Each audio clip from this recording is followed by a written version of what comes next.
स्वागत है आपका आज की चाय पे। जनाब की पहली डांस परफॉर्मेंस जो आई थी मैं काफ़ी टाइम तक नहीं देख पाई थी because I was busy in Diwali and all, but आज मैंने देखी। सबसे पहले तो मैं कहना चाहूँगी कि बहुत सालों बाद जनाब और मैडम मिले एक दूसरे से सेट पे, बड़ा अच्छा लगा।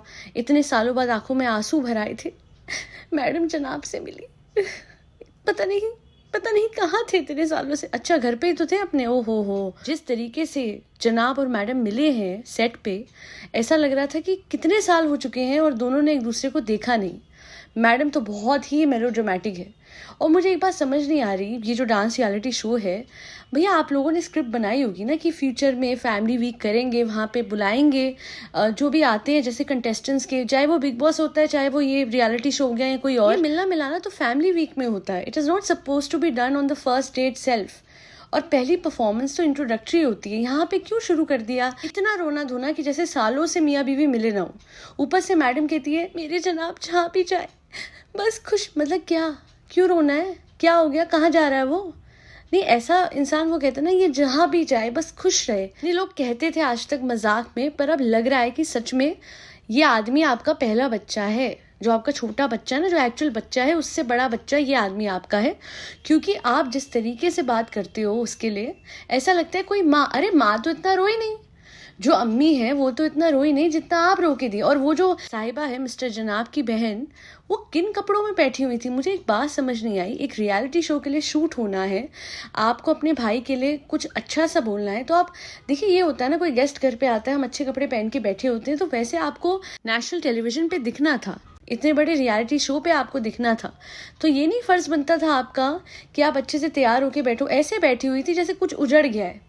अगर आपने देखा होगा आप ही की शक्ल को, as if she was not really happy. और उसने कुछ ज़्यादा बोला भी नहीं वैसे, बट अम्मी ने तो थोड़ा सा बोला। जिस हद तक मैडम ने बोला ऐसा लग रहा था लिटरली भैया ये तो अपने बच्चे को पहले दिन स्कूल के भेज रही है और या फिर अपनी बेटी को विदा कर रही है। बेटा जहाँ भी रहना बस खुश रहना मेरा बच्चा। अरे मैडम अब पता लगा नाइव डॉल को विदा करते आंसू कैसे आपके झलक रहे थे जब आपकी इतनी ट्रोलिंग हो रखी थी कपड़ों पे। तो बेसिकली इनको एक्शन बोलने की देर होती है और किसी भी सीन में ये रोना धोना घुसा देती है गाइस। अच्छा मुझे आप लोग एक चीज़ बताइए, मैंने कितने सारे रियलिटी शो देखे, कभी कोई अपने बच्चे के साथ आता है तो वो ज़रूर स्टेज पे लेके आता है एक बार। मुझे लास्ट जो मैंने कोई रियलिटी शो देखा था जहाँ पे कोई अपना बच्चा लेके आया हुआ था, दैट वाज स्मार्ट जोड़ी। वहाँ पे फ्लाइंग बीस्ट एंड फैमिली अपनी बेटी को, दोनों ही बच्चों को लेके आए थे एंड आई गेस बच्ची स्टेज पे आई थी, पर मैडम का समझ नहीं आया, वहाँ पे वो अपने बच्चे के साथ आई हुई थी। तो थोड़ी देर के लिए अगर अपनी मदर को, अपने बच्चे को लेके स्टेज पे आ जाती तो इतना कोई असर उसके कान पे नहीं आता। बिकॉज मैडम थोड़े दिन पहले तो आप गए थे गाने की शूटिंग पे,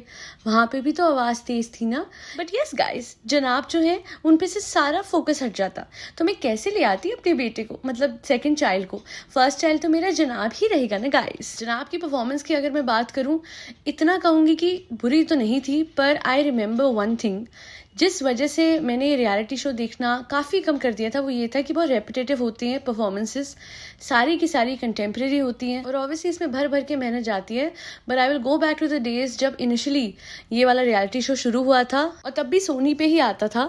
तो मुझे याद है कि मैं बहुत छोटी थी, फिर भी आई स्टिल रिमेंबर कि जस्सी, उस टाइम पे जस्सी कहते थे हम लोग, अब मोना कहते हैं because she is known as Mona More, वरना जस्सी एंड श्वेता साल्वे ये दोनों थे फिनाले वीक में and their performances were spectacular. अगर आज भी अगर आप यूट्यूब पे सर्च करोगे, आई एम श्योर आपको वो परफॉर्मेंसेज मिल जाएंगी। बिकॉज ये रियलिटी शो अगर अब आप देखोगे तो इसमें आपको कोई भी वो ओजी कोरियोग्राफर नहीं मिलेगा जैसे पुनीत या सलमान या फिर मोइना भी थी, Moina Kumari. Shout out to all the Remo Rao fans because एक टाइम पे मोइना जो थी वो इस रियलिटी शो में एज ए कोरियोग्राफर आई थी and then subsequently she acted in Yeh Rishta क्या कहलाता है। कमिंग बैक टू जनाब, जो उनको फीडबैक मिल रहा था ना, ऐसा लग रहा था ये स्क्रिप्ट मैडम ने लिखी है। डांस पे फीडबैक मिलने के बजाय मुझे ऐसा लग रहा था कि इनके व्लॉग्स पे फीडबैक मिल रहा है जनाब और मैडम को। The vibe that I get from you is it's like Shahrukh.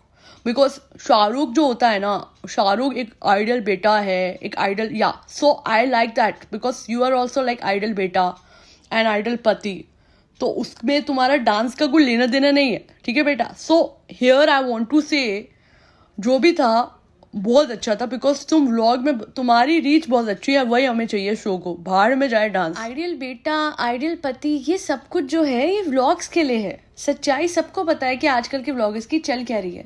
ना कोई आइडियल बेटा होता है, ना कोई आइडियल पति होता है, ना कोई आइडियल बहू होती है। आज के टाइम पे व्लॉग्स की वही हालत है जो कि रियलिटी शोज की हो चुकी है। रियलिटी शोज भी बहुत हद तक स्क्रिप्टेड होते हैं, व्लॉग्स भी होते हैं। रियलिटी शो की असलियत मैं भी थोड़ी सी आप लोगों को बताना चाहती हूँ। There was a time I went to a singing reality show and मैं इतना बोलूंगी, वाइल गिविंग ऑडिशंस मेन जजेस के पास तो भेजते भी कोई नहीं है, ये बात सच है। और इनिशियली बहुत तेज़ी से ऑडिशन होते हैं, वहाँ पे म्यूज़िक टीचर्स बैठे होते हैं, वो सुनते हैं सबको। And let me tell you, मुझसे 1000 गुना ज़्यादा टैलेंटेड लड़कियाँ वहाँ पे थी जिनकी आवाज़ गूंज रही थी। मुझे लगा मैं नहीं तो कम से कम वो लड़कियाँ सिलेक्ट होंगी। पर आपको पता है किनको सिलेक्ट करा गया? देयर वाज अ कंटेस्टेंट जो कि ब्लाइंड थे, उनको और मेरे पीछे एक औरत खड़ी हुई थी। उन्होंने जब उनकी तरफ माइक आया था, स्टार्टिंग में लाइनों में खड़े होते हैं ना, तो वो सबको कहते हैं अब थोड़ा थोड़ा माइक में बोलो, तो किसकी इंटरेस्टिंग स्टोरी होती है उसको चांस देते हैं। उस औरत ने बोला I am a single mother, मेरी बेटी ने मुझे नोट लिख के दिया है। सो मेरे सामने हुआ था, उनको बोला गया कि ओके कम टुमारो इतने बजे and this is my number. So these 2 contestants were selected from thousands of individuals and in a major metropolitan city. So ये मैं कह सकती हूँ कि जो आपको दिखता है वैसा होता नहीं है। ये ऑब्वियसली हजारों की भीड़ को ऑडिशन नहीं कर सकते मेन जजेस। मुझे ये तो पता था कि फिल्टर करने के लिए एक प्रोसेस होगा जिससे मेन लोग ज्यादा जाएं टुवर्ड्स जजेस, बट मुझे ये नहीं पता था कि इतने सारे क्लासिकल सिंगर्स, इतने ज्यादा टैलेंटेड लोग वहाँ पे थे। बट सुबह के स्लॉट में मैं गई थी और उसमें गिने चुने वो लोग लिए गए जिन्होंने मेरे सामने गाया भी नहीं। उनको बस ये कह दिया गया कि कल आना है आपको और इस टाइम पे आना है। सो अगर आपको इस जगह जाना है तो थोड़ी सी इमोशनल कहानी लेके जाइएगा, तब शायद आपका कोई चांस बने। टैलेंट से कोई किसी को फर्क पड़ता नहीं है, वो सेकेंडरी है। Of course that is important, but आपकी स्टोरी अगर इमोशनल है, आपकी लाइफ में दुख भरे हुए हैं और फिर आप टैलेंटेड हो, तो ये दोनों चीजें बहुत मैटर करती हैं। और ये रियलिटी है, फर्स्ट हैंड एक्सपीरियंस है। और इस रियलिटी शो में मैं बोलूंगी कि जजेस ने वो नहीं बोला जो मैं इनसे एक्सपेक्ट कर रही थी। जनाब की परफॉर्मेंस के लिए जो फीडबैक आया वो बिल्कुल वैसा था जैसे कि उनके फैंस लिखते हैं। ऊपर वाला हर किसी को आपके जैसा बेटा और आपके जैसा पति दे, ये लिखते हैं लोग। नाउ एक बहुत ही इंपॉर्टेंट पार्ट मुझे एड्रेस करना है। सेकंड परफॉर्मेंस हम सबको पता है गलत हुई है इसकी, हर जगह ये आर्टिकल फैला हुआ है। ये देखिए इन्होंने मुझे सेंड किया था। मैं इतना कहूंगी कि देखिए क्या होता है ना, उस दिन बहुत प्रेशर होता है और सबको होता है, बहुत ज़्यादा एंग्जाइटी भरी होती है, because you are performing live in front of everyone and इतने बड़े दिग्गज लोग सामने बैठे होते हैं। उस सिचुएशन में आप अपने हस्बैंड के ग्रीन रूम में जाके गुंजिया खिलाने की कोशिश नहीं कर सकते। Come on madam, you need to act like a mature human being, give him space. आप उस दिन नहीं पीछे पड़ सकते अपने हस्बैंड के जिस दिन उनकी परफॉर्मेंस है। और मैडम कौन अपनी परफॉर्मेंस से पहले तली हुई गुंजिया खा सकता है? हर कोई कहता है अरे अगर बच्चे को लेके जाते तब भी आप कहते इतने दूर मुदाहा क्यों ले गए। तो मैं आप लोगों को याद दिला दूं कि न्यूबॉर्न बच्चों के साथ भी लोग ट्रैवल कर लेते हैं, बहुत इजी होता है। बस बच्चों को ज़्यादा परेशान नहीं करना होता, डेस्टिनेशन पे पहुंच के उसको आराम करने देना होता है। यहाँ पे बच्चा अपने घर पे भी आराम पे नहीं है, बिकॉज मैडम को व्लॉग बनाना है, उसके बाद उसको बार बार सेट पे ले जाना है, ईश्वर कलेक्शन लेके जाना है, मम्मी को शॉपिंग करानी है गोल्ड की तो वहाँ लेके जाना है। बच्चा आधी नींद में होता है, उस शोर शराबे में उसको क्या नींद आएगी। उस दिन भी ज्वेलरी शॉप में वो सोया हुआ था, थोड़ी देर अपनी मदर इन लॉ के पास ये बच्चे को क्यों नहीं देके जा सकती? When she has a feeding, वो जो मशीन होती है वो उन पे है, so she can use that ना इन सर्टन केसेस जहाँ पे उनको लगता है कि नहीं बच्चे पे एक्सर्शन ज्यादा हो जाएगी।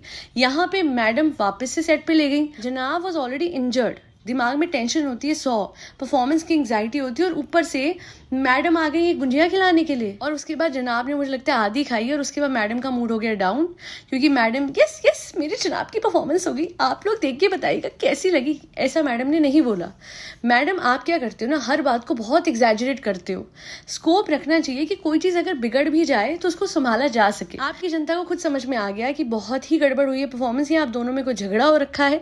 क्योंकि जब कॉमेंट सेक्शन मैंने पढ़ा तो हर किसी ने लिखा है कि आप लोग तो बड़े एक्साइटेड होते हो, परफॉर्मेंस की गुणगान गाने में आप कोई कसर नहीं छोड़ती मैडम, और आज बेचारी गुंजिया पे सारा का सारा कंटेंट खींच डाला कि जनाब की परफॉर्मेंस पे बात ही ना आए। और उस बेचारे को तो आप बोलने दिया करो, वो बोलने की कोशिश कर रहा है कि सेट पे कैसा माहौल होता है, भागदौड़ होती है। हाँ गाइस ये तो है, ये तो होती है। आपको पता है मुझे वो दादा मिले, हाँ इसमें मुझे वही चाचा मिले थे जो पहले भी खाना लगाते थे गाइस। और पता है आपको ऐसा होता है वैसा, अरे बताने दो उसको तो आप बोलने ही नहीं देते हो। मुझे पता है पीटीएम में बैठी हुई है मम्मी जो बच्चे के लिए बोल रही है टीचर से, है ना, आप वही सिनेरियो क्रिएट करके रखते हो ना। पर कहीं तो उसको बताने दो कि उसका एक्सपीरियंस कैसा है, उसको अपने व्लॉग में शेयर करने दो। मैडम का बिहेवियर पता है कैसा है? मुझे याद है मेरे मॉम डैड ने बताया था कि जब मुझे नया नया प्ले स्कूल में एनरोल कराया था तो मेरे मॉम डैड को मेरी चिंता रहती थी, तो वो बाहर कार पार्क करके वेट करते थे, बिकॉज प्ले स्कूल की ड्यूरेशन बहुत छोटी होती है। सो आई गेस अब आप लोगों को समझ में आ गया होगा कि बच्चा नया नया स्कूल जा रहा है तो माँ बाप बाहर वेट कर रहे हैं, तो बस जो मैन चाइल्ड की माँ है ना, वो आ जाती है मैन चाइल्ड का ध्यान रखने। नहीं तो मैन चाइल्ड को गुंजिया कौन खिलाएगा अपने हाथों से, है ना? कितनी ऑकवर्ड सिचुएशन होगी, आप सोचिए। मैडम प्लीज मैन चाइल्ड की मम्मा बनना बंद करिए। उनकी मदर भी उनको लेके इतनी पॉजेसिव नहीं है, और इसकी परफॉर्मेंस पे उसको कंसंट्रेट करने दीजिए। हर वीक फैमिली वीक नहीं होता है, एज अ फैमिली उसको सपोर्ट करने जाना is one thing, but gujiya और खाना लेके उसके पीछे पीछे माँ की तरफ फिरना, दैट इज जस्ट अनएक्सेप्टेबल। वो आपका बेटा नहीं है, he is a mature human being, let him do things by himself. और please give some rest to your baby. 24 घंटे उसके मुंह पे कैमरा, हाँ हाँ, अरे बस करो ना, हो गया ना। बेटा बोलो हैप्पी दिवाली, हाँ हाँ, बोल क्यों नहीं रहे हो, हाँ। मतलब सोच समझ के तो आप करो बातें। कैसे बोलेगा वो हैप्पी दिवाली? अभी तो की उम्र है उसकी। वैसे इस बार क्या हुआ, अकड़ प्रो मैक्स हो गई क्या? अच्छा, जनाब को 2 शो मिल चुके हैं भैया, जनाब का बहुत ज्यादा स्टेटस हो चुका है। अब पहले वो दिवाली में जाते थे, नीचे पिज्जा बांट के आते थे, हाँ मैं नहीं जाऊंगा, सबको ऊपर बुलाओ, एक एक को बोलो कि दिवाली विश करने मेरी चौखट पे आएगा। कोई मुझे ये समझा दे कि जब ईद होती है, इनके फ्रेंड्स इनको विश करने आते हैं, तो क्या दिवाली पे इनका नहीं बनता कि मिठाई का डब्बा लेके अपने फ्रेंड्स के घर जाएं? प्रतीक भाई तो अब दिखने भी बंद हो गए हैं, जो कि इतने अच्छे थे, बहन की शादी में इतना हाथ पटाया था। मतलब निकाल के इंसान को साइड तो मत करो ना जनाब। आपका तो फर्ज बनता है उनके घर पे दिवाली देके आने का, जिन्होंने आपकी बहन की आधे ज्यादा शादी संभाली थी। हाय वो ना होते तो बचा गुचा जितना था वो भी ना होता। और आखिर में कहूंगी कि failure is a part of life. इंसान हमेशा गिर के ही सीखता है, ठोकर खा के ही सीखें मिलती हैं लाइफ में। थोड़ा परफॉर्मेंस ऊपर नीचे हो गया तो जैसे आप एग्जैजरेट करके ये बताते हो कि परफॉर्मेंस बहुत अच्छी थी गाइस, आज ये भी बोल देते कि थोड़ा सा आज परफॉर्मेंस वैसी नहीं थी। पर बेचारी मैडम के हाथ से 2 पूरी गुंजिया नहीं खाई, आधी गुंजिया खा के जनाब भाग गए। अब मैडम को इस बात का दुख ज्यादा होगा ना, अपने मुंह से वो कैसे बता दे, उनकी ईगो पे बात आ जाएगी ना कि मेरे जनाब की, मेरे बच्चे की परफॉर्मेंस खराब हो गई। पेरेंट्स बताते हैं कभी first child feed feed feed, और अब गुंजिया गुंजिया गुंजिया।